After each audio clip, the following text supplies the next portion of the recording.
Salut à tous, c'est Jean-Mi. Aujourd'hui, on part pour une aventure, mais pas n'importe laquelle. On va plonger dans un monde sombre, brumeux, oppressant. Un monde où les légendes arthuriennes ne sont plus héroïques, mais brisées. Où la magie corrompt, où la survie se mérite, où chaque décision peut vous rapprocher ou vous corrompre. Ce jeu, c'est Tainted Grail King of Ruins.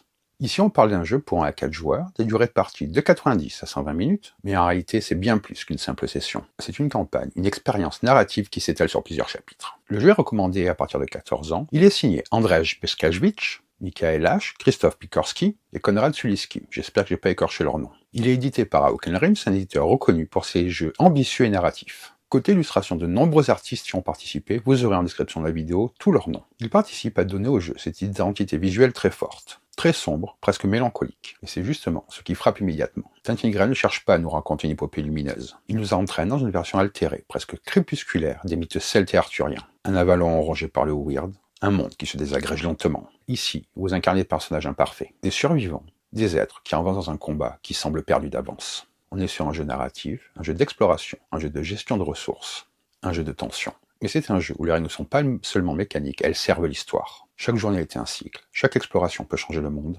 chaque statut peut transformer la suite de votre campagne. Et dans cette série de vidéos, on va décortiquer tout cela ensemble. Aujourd'hui, on pose les fondations, on installe le monde, on comprend comment fonctionne la campagne. Puis, dans les prochaines vidéos, on ira plus loin. On entrera dans les règles de base en profondeur, et enfin, on plongera dans le cœur stratégique du jeu avec le combat et la diplomatie. Si vous aimez les jeux d'aventure narratifs, les campagnes denses, les univers sombres et les mécaniques exigeantes, alors installez-vous, Avalon nous attend. Et la brume commence déjà à avancer. Allez, on va voir comment ça se passe. Maintenant que l'ambiance est posée et que vous savez à quoi vous attendre, je vous propose qu'on entre directement dans le concret.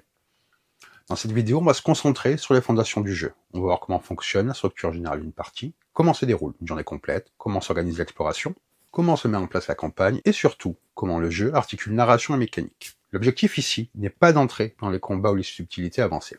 On va d'abord comprendre le squelette du système, ce qui soutient toute l'expérience. À la fin de cette vidéo, vous saurez comment lancer une campagne correctement, comment s'enchaînent les phases de jeu, comment fonctionne le journal d'exploration et comment le monde évolue autour de vous. Dans la prochaine vidéo, on ira plus en profondeur dans les règles de base. Et dans la dernière partie, on abordera en détail le système de combat et de diplomatie, qui constitue le cœur stratégique du jeu. Donc installez-vous, on commence par poser les bases, Avalon est déjà là. Bienvenue dans Tainted Grail, roi de la ruine. Aujourd'hui, nous plongeons dans une aventure narrative pour 1 à 4 joueurs, au cœur d'un univers sombre et oppressant. Un monde où les légendes arthuriennes et les mythes celtes se mêlent à la vision originale et inquiétante des auteurs et illustrateurs d'Auken Rims. Chaque joueur incarne l'un des 4 héros improbables traqués par le pouvoir insidieux et corrompu du weird. Entraînés dans un combat qui semble perdu d'avance, ils devront lutter contre l'épuisement de leurs ressources et affronter des épreuves terribles. Leur mission fera l'impossible, et il est fort probable qu'ils meurent en chemin. Avant toute chose, 3 principes fondamentaux guident l'expérience de jeu. D'abord, le texte des cartes l'emporte toujours sur la règle générale. Si une carte contredit une règle, c'est la carte qui fait foi. Ensuite, lorsque plusieurs effets se déclenchent exactement au même moment, ou lorsqu'un effet possède plusieurs cibles possibles, ce sont les joueurs qui choisissent l'ordre de résolution ou la cible concernée. Enfin, en cas de doute sur la manière de résoudre un effet, il faut toujours privilégier l'option la plus avantageuse pour les joueurs ou pour l'histoire. Ces 3 règles encadrent toute la partie et servent de référence à chaque instant. Dans une partie classique de Tainted Grail, vous passerez l'essentiel de votre temps à explorer les terres dangereuses de l'île d'Avalon. Votre personnage voyage d'une carte lieu à une autre. Pour cela, il devra dépenser de l'énergie et révéler de nouveaux lieux. Certains de ces lieux sont recouverts par le weird. Il faudra alors le dissiper, notamment en activant des pierres de passage ou en utilisant d'autres moyens qui exigeront bien souvent de dépenser vos ressources. L'exploration joue un rôle central. En explorant le lieu où vous vous trouvez, vous découvrirez diverses branches de l'histoire non linéaires contenant le journal d'exploration. Vos décisions auront un impact direct sur le monde. Certaines cartes lieux pourront être remplacées et vous pourrez obtenir des statuts ou des cartes secrets qui transformeront le cours de la partie. De nombreuses interactions ne deviennent accessibles qu'après certains événements. Il est impossible de tout voir en une seule campagne. Ne vous inquiétez donc pas si certaines options ne sont pas disponibles immédiatement. Vous aurez l'occasion de revenir plus tard. Au fil du temps, la journée se termine. Votre personnage peut alors se reposer et récupérer. À chaque cob, un nouvel événement est révélé, faisant progresser le temps. Plus il y a de personnages dans la partie, moins vous disposez de temps avant que des conséquences désastreuses ne surviennent. Tout au long de la partie, vous serez confronté à des rencontres aléatoires. Pour les résoudre, vous devrez faire preuve de stratégie et utiliser vos paquets combat et diplomatie, ces paquets-là. À mesure que la partie avance, votre personnage progresse. Vous pourrez agrandir et optimiser ces 2 paquets. acquérir des compétences, améliorer vos caractéristiques et atteindre des zones auparavant inaccessibles de l'île. Finalement, vous pourrez conclure le chapitre en cours ou atteindre la fin de la campagne, à condition bien sûr de ne pas succomber à la mort ou à la folie, car leur ombre plane sur vous dès les premiers instants. Avalon n'est pas une terre accueillante, mais vous reviendrez sans doute plus avisé et mieux préparé. Parlons un petit peu des personnages. Dans Danthin Grey, roi de Lorwyn, 4 personnages sont inclus dans le jeu. Chacun possède son identité, ses forces, ses faiblesses et une manière bien distincte d'aborder l'aventure. Choisir son héros, ce n'est pas seulement sélectionner un style de jeu, c'est décider comment vous allez affronter Avalon et le Weird. Commençons donc par ce personnage. Vous avez son plateau ici. Il s'agit d'Elgan. C'est un maître de l'art étrange qui consiste à insuffler de la magie dans des chandelles de suie. Vagabond errant, il cherche à trouver son foyer et sa famille. Grâce à ces weird chandelles, il peut se frayer un chemin à travers les brumes mystiques et les traverser sans perdre la raison. Pendant les phases de combat et de diplomatie, il utilise ces chandelles magiques. Leurs effets ne sont pas toujours immédiats, mais ils peuvent devenir extrêmement puissants. Il peut également compter sur son empathie et ses talents de voyageur. Elgan est un personnage indépendant et équilibré. Ses paquets combat et diplomatie ne demandent pas d'apprendre 2 styles de jeu totalement différents. Il peut aussi être amélioré afin d'apporter une aide précieuse aux autres personnages. Pour exploiter pleinement son potentiel, il est toutefois essentiel d'apprendre à synchroniser correctement les effets de ses cartes. Passons maintenant à Eunice, dont le plateau est ici. C'est une ancienne reine de l'arène, désormais esclave en fuite. Grâce à son endurance faux-moire naturelle et ses capacités de régénération, elle peut survivre aux situations les plus difficiles. Cependant, voyager sur des terres humaines reste parfois dangereux pour un membre de son peuple. Son passé de gladiatrice lui a donné le goût de la scène et de l'attention du public. Cela a fait d'elle une diplomate compétente, capable d'exceller dans les retournements de situation. Plus la situation semble désespérée, plus ses cartes deviennent efficaces.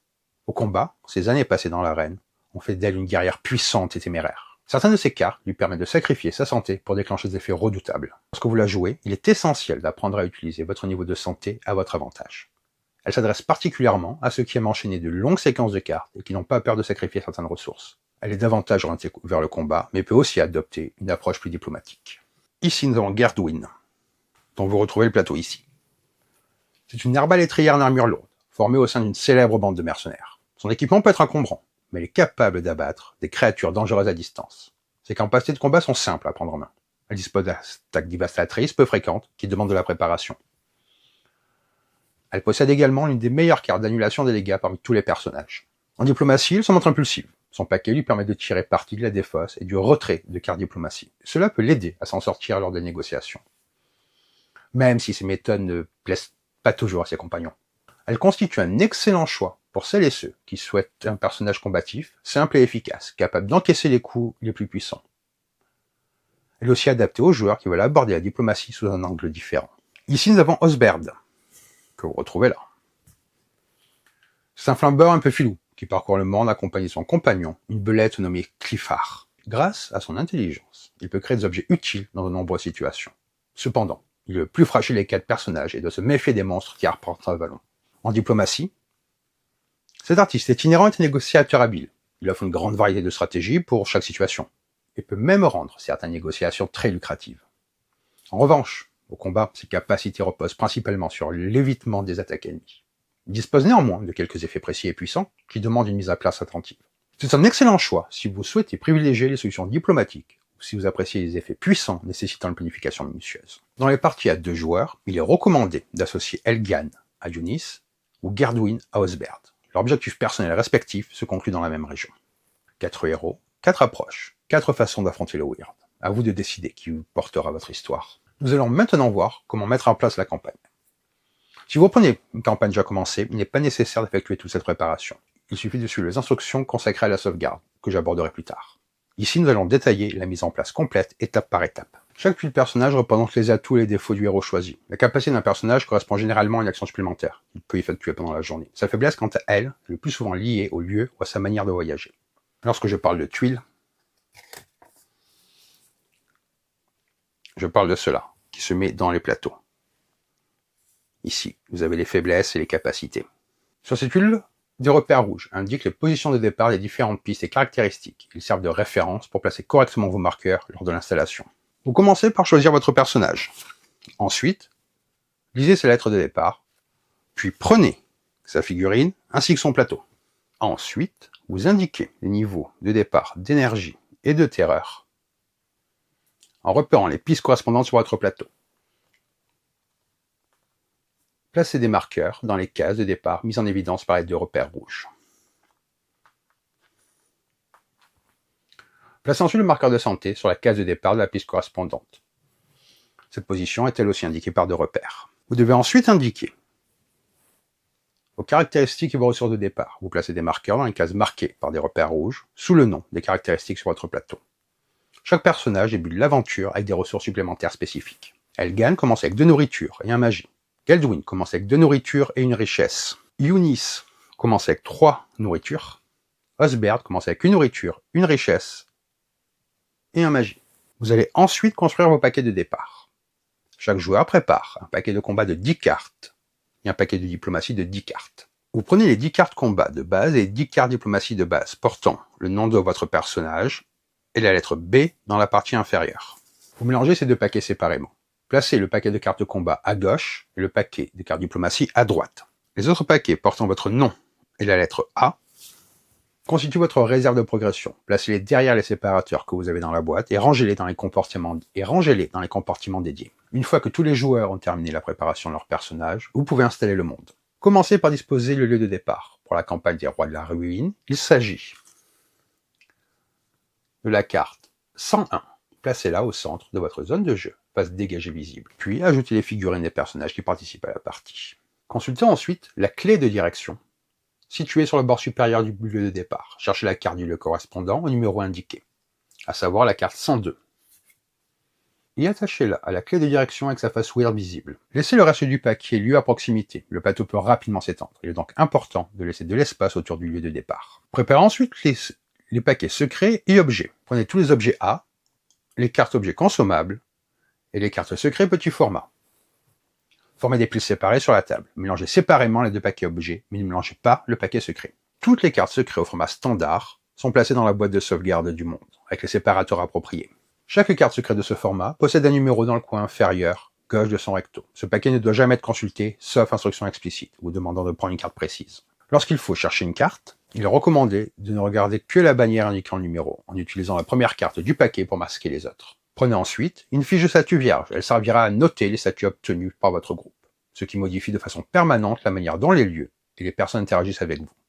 Vous pouvez également utiliser le verso pour prendre des notes. Disposez ensuite des cartes de référence. Chaque joueur reçoit une carte au cours du jour, dont le verso représente la liste des actions possibles. Conservez à portée de main les autres cartes de référence, notamment celles détaillant les symboles et les traits, les rencontres de combat et de diplomatie, ainsi que les modes histoire et défis. Gardez également les cartes état, vous êtes mourant et vous devenez faux accessible. Préparez ensuite les cartes rencontres. Prenez toutes les cartes rencontres et triez-les en 3 piles selon la couleur de leur dos. Ces piles serviront à constituer les paquets rencontres lors de l'installation du chapitre. Disposez les différents marqueurs à portée des joueurs. Temps, quête, universelle, ainsi que les dés. Prenez le journal d'exploration et gardez-le à portée de main. Récupérez toutes les cartes événements aléatoires, mélangez-les et placez-les sur le côté de votre zone de jeu. Elles seront ajoutées au paquet événements plus tard pendant la partie. Cherchez ensuite la mise en place du chapitre 1 et suivez les instructions en commençant par le recto afin de construire les paquets événements et rencontres. Je vais vous montrer, mais c'est que le chapitre 1. Ici, ici, 1 à 3 joueurs, ici 4 joueurs. Pour les cartes rencontres, si vous jouez à 1 ou 3 joueurs pour le chapitre 1, toutes les cartes avec ce symbole-là, à 4 joueurs, toutes les cartes avec ce symbole ainsi que ce symbole. Vous allez chercher la carte première rencontre, qui se trouve dans le paquet d'initiation, et vous le placez au-dessus de chaque pile. Les rencontres et événements inutilisés sont rangés dans la boîte, derrière les séparateurs appropriés. À la fin d'un chapitre, une nouvelle mise en place vous sera demandée. Les paquets rencontres évolueront alors progressivement, les cartes les plus faibles seront remplacées par des rencontres plus dangereuses. La dernière partie de la carte, mise en place au chapitre 1, contient les instructions permettant de commencer la partie. Suivez-la pour lancer votre quête. Votre aventure peut alors débuter. Dans Tainted Grail, le jour est l'unité la plus importante. Un jour représente un tour complet. Chaque journée est divisée en 3 périodes. L'aube, la journée, puis le crépuscule. À l'aube, un nouveau jour commence. Pendant la journée, les personnages agissent. Au crépuscule, ils se reposent et ont des visions et font progresser leur paquet. Une partie est donc une succession continue de ces 3 périodes. À l'aube, vous résolvez les étapes suivantes dans l'ordre. D'abord, résolvez tous les effets qui doivent se déclencher à l'aube. S'il y en a plusieurs, les joueurs choisissent l'ordre dans lequel ils sont appliqués. Ensuite, vous retirez les marqueurs de temps. 2 types de marqueurs existent dans le jeu. Les marqueurs temps classiques servent principalement aux capacités différées. Les autres marqueurs de temps sont liés aux situations d'histoire. Vous retirez un marqueur de chaque type sur chaque carte qui en possède au moins un. Puis vous vérifiez tous les lieux en jeu. Vous retournez sur leur face weird tous les lieux qui ne disposent pas d'une pierre de passage dans l'un de leurs coins. Retourner un lieu ne déclenche pas les effets liés à ce lieu. Après cela, vous activez les gardiens.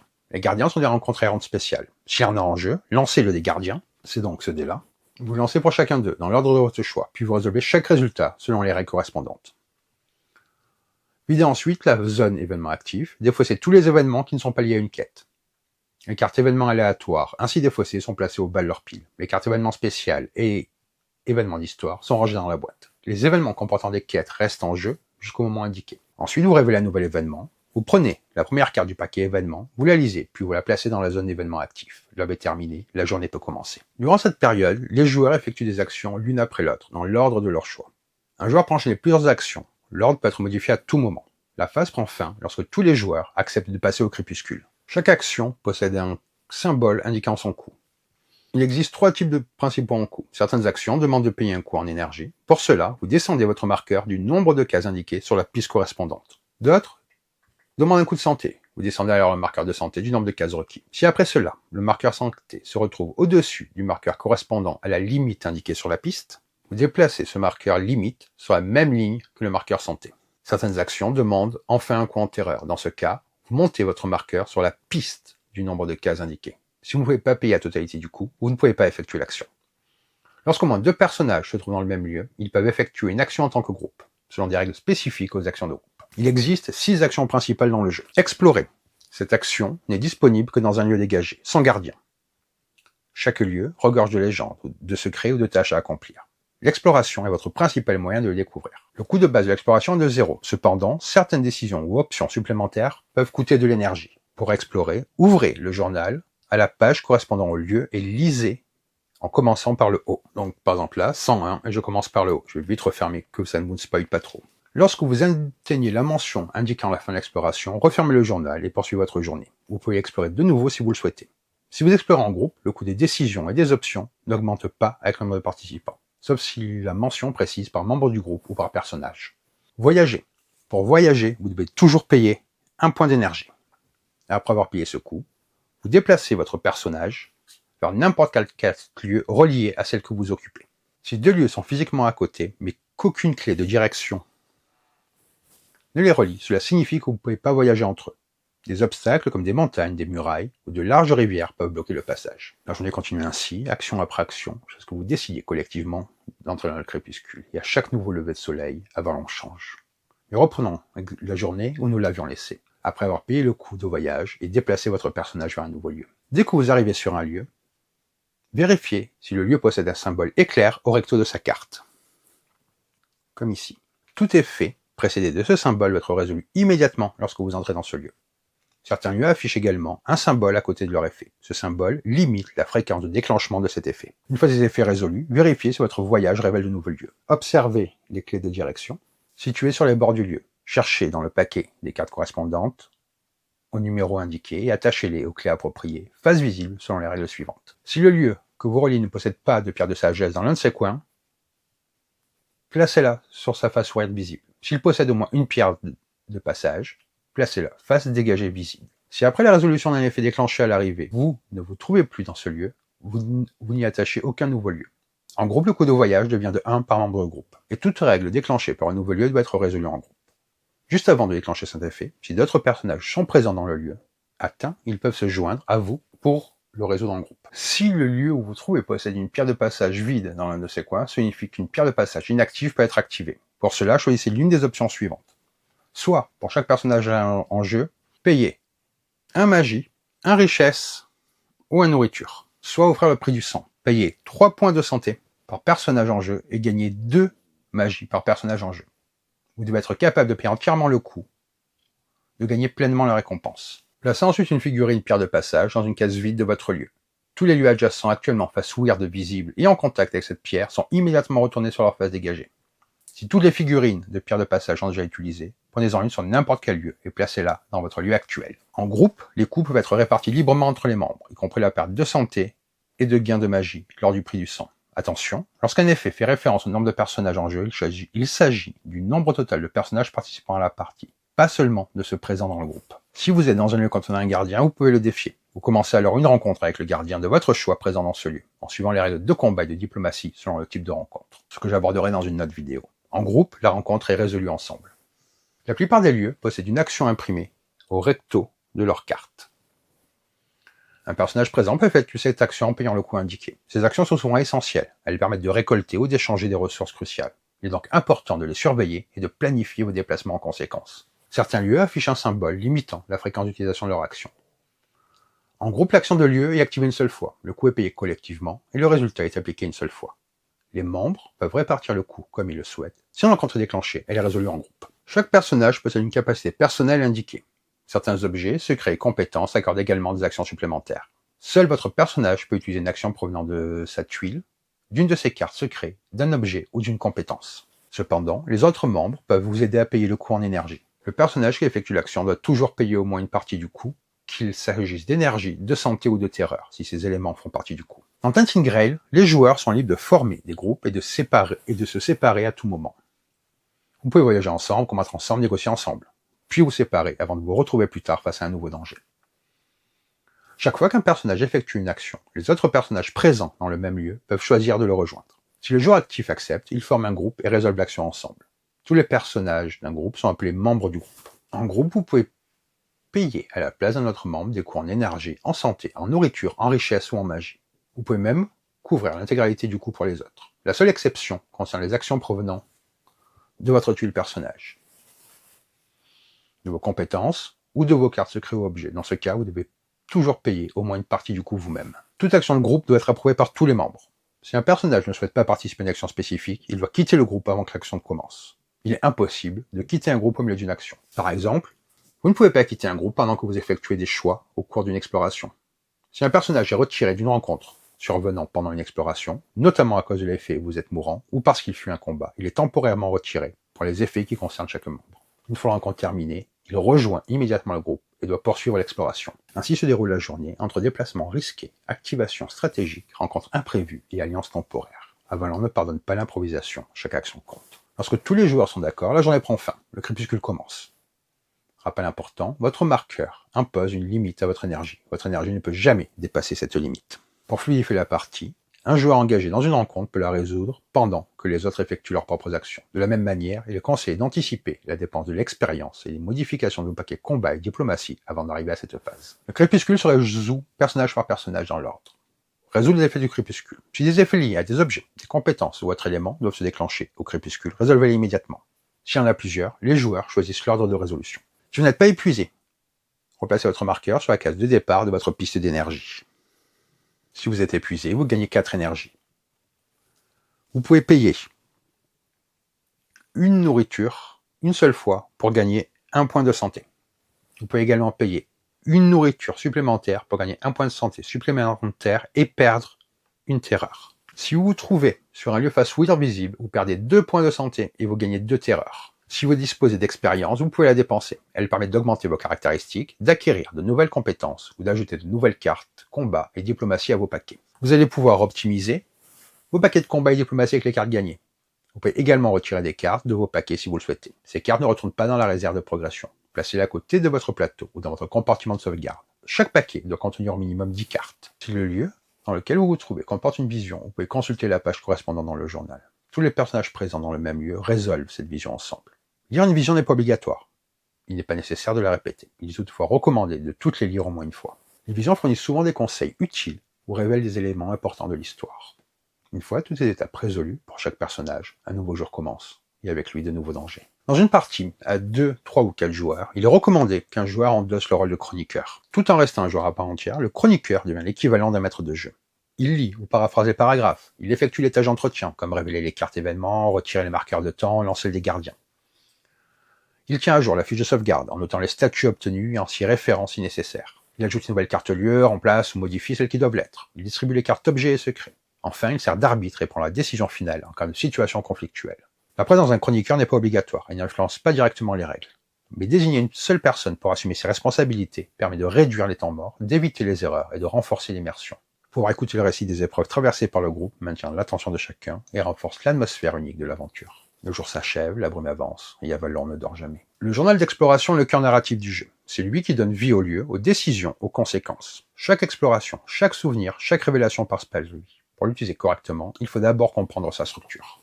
La première section est celle des lieux. Chaque lieu du jeu y est décrit sur au moins une page. Ils sont classés par ordre croissant et leur numéro apparaît sur le bord des pages pour faciliter la recherche. Comme vous le voyez ici par exemple. Voilà un lieu. La deuxième section du livre est le livre des secrets. Elle contient de nombreuses interactions secrètes. Les consulter sans y être invité peut gâcher la découverte de certaines parties de l'histoire. La troisième section s'appelle Écho de la ruine. Elle regroupe des souvenirs liés aux personnages principaux et utilisés dans l'extension. La quatrième section est le journal du guide d'initiation. Elle sert uniquement pour le scénario du guide d'initiation. Vous consultez le journal à chaque fois que vous rencontrez le symbole correspondant, lorsque vous effectuez une action d'exploration ou lorsqu'on vous invite à lire le souvenir d'un personnage. Il est important de ne lire que la section demandée. Lorsque vous explorez un lieu, commencez toujours par la première page correspondant à ce lieu. Si une instruction vous demande d'aller lire une entrée spécifique du livre des secrets, cherchez le numéro indiqué dans la section correspondante. Les entrées y sont classées par ordre croissant. Donc là, pour livre des secrets, et là c'est Écho de la ruine, pour les souvenirs d'un personnage. Lorsque vous lisez une entrée, toutes les informations visibles vous sont accessibles. Le coût des choix et leurs effets sont indiqués. Les informations ne doivent pas être connues à l'avance, comme les conséquences imprévisibles sont dissimulées dans d'autres entrées. Certaines entrées vous proposent plusieurs options. Chaque choix est clairement indiqué. Pour sélectionner une option, vous devez parfois remplir certaines conditions. Ces conditions peuvent dépendre d'un chapitre précis, d'une caractéristique, d'un statut ou la possession d'une carte. Toutes les conditions indiquées doivent être satisfaites pour que le choix soit valide.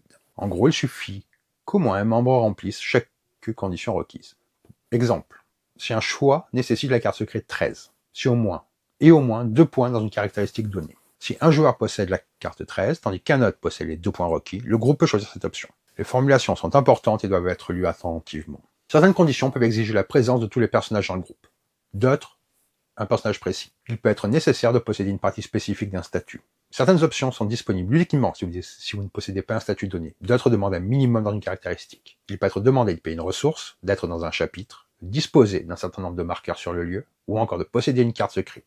Lorsque plusieurs conditions alternatives sont indiquées, il suffit d'en satisfaire une, si cela est précisé. Certaines entrées comportent des instructions obligatoires. Elles vous redirigent immédiatement vers une autre entrée en fonction d'un statut, d'une caractéristique ou d'un autre élément. Ces redirections doivent être suivies immédiatement, sans la suite de l'entrée en cours. Si une phrase indique que vous devez vous rendre à une autre entrée parce que vous possédez un statut donné, vous vérifiez votre fiche. Si vous avez ce statut, vous arrêtez la lecture et vous rendez immédiatement à l'entrée spécifique. Certaines situations du journal introduisent un élément aléatoire. Il est demandé de lancer un dé à 6 faces et d'ajouter une caractéristique ou un modificateur. En groupe, vous utilisez toujours la valeur la plus élevée parmi les membres concernés. Les caractéristiques de plusieurs personnages ne s'additionnent pas. Si le résultat du dé est 1 et que la plus haute valeur de la caractéristique requise dans le groupe est de 2, le total est de 3. Chaque fois qu'il est indiqué de lancer un dé, il s'agit généralement du dé à 6 faces. Le journal d'exploration ne se contente pas de raconter une histoire. Il réagit à vos choix, mémorise vos statuts, il redirige votre destin. Et à Avalon, chaque décision laisse une trace.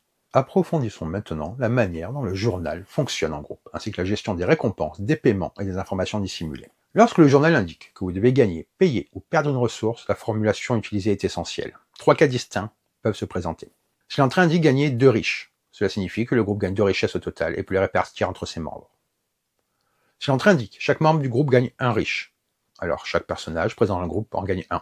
Un personnage explorant seul est considéré comme unique membre d'un groupe. Si l'entrée indique chaque personnage gagne 1.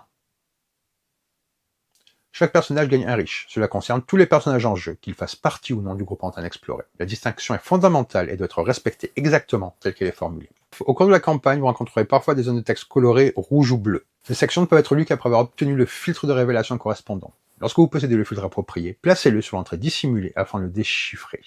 La seule exception concerne les paragraphes intitulés indices. Vous pouvez choisir de les lire ou de tenter de comprendre leur situation par vous-même. Si vous ne possédez pas le bon filtre, vous ne devriez lire que la partie non dissimulée de l'entrée. Au fil de vos explorations, vous gagnerez et perdrez régulièrement des ressources. Si une récompense dépend du nombre de joueurs, cela est clairement précisé. Lorsque le groupe reçoit une récompense globale, il décide comment la répartir. Ensuite, si une récompense concerne chaque membre, chacun l'applique, le partage du butin doit être effectué équitablement et de manière à maximiser le potentiel. En cas de désaccord, le chroniqueur prend une décision finale. Il est également crucial de comprendre la différence entre perdre et payer. Si une option exige de payer une ressource, vous devez être capable de payer l'intégralité. En revanche, si une option vous demande de perdre, vous pouvez la choisir même si vous ne possédez pas la quantité requise. La perte est appliquée à vos ressources actuelles, même si cela signifie atteindre 0. Certains coûts d'exploration comportent un coût en énergie. Ce coût est indiqué au début de chaque choix, car avec le symbole correspondant son nom et son effet. Si vous choisissez cette option, vous devez payer le montant indiqué. Certains choix effectués dans le journal déclenchent une rencontre. Dans ce cas, cherchez la rencontre correspondante et résolvez-la selon les règles habituelles. Une fois fait, revenez au journal. En groupe, les règles standards de rencontre s'appliquent. Si un membre fuit, tombe à 0 et gagne une carte, vous êtes mourant, ou remplit toute autre condition d'échec, il est temporairement retiré du groupe. Lorsque vous avez atteint la mention fin de l'exploration, fermez le journal. Pendant l'exploration, il est impossible de diviser le groupe ou d'y mettre fin volontairement. Si vous n'avez pas tout découvert d'un lieu, vous pourrez simplement effectuer une nouvelle action d'exploration plus tard, en reprenant depuis les choix initiaux. Certains lieux possèdent un symbole de vision. Les personnages présents dans un tel lieu peuvent lire cette vision pendant le crépuscule. Les visions sont toujours résolues en groupe. Lorsque vous atteignez la phase, la vision se termine, fermez le journal. Il est fortement conseillé de prendre des notes. Certaines interactions peuvent être impossibles à compléter, faute de ressources ou à cause de caractéristiques insuffisantes. Noter le numéro d'un lieu et les conditions requises vous permettra d'y revenir plus tard. Noter des noms importants ou des éléments d'histoire peut également s'avérer précieux. Le journal d'exploration n'est pas un simple texte à lire. C'est une mémoire vivante de vos choix, un système de conditions, de conséquences et de révélations.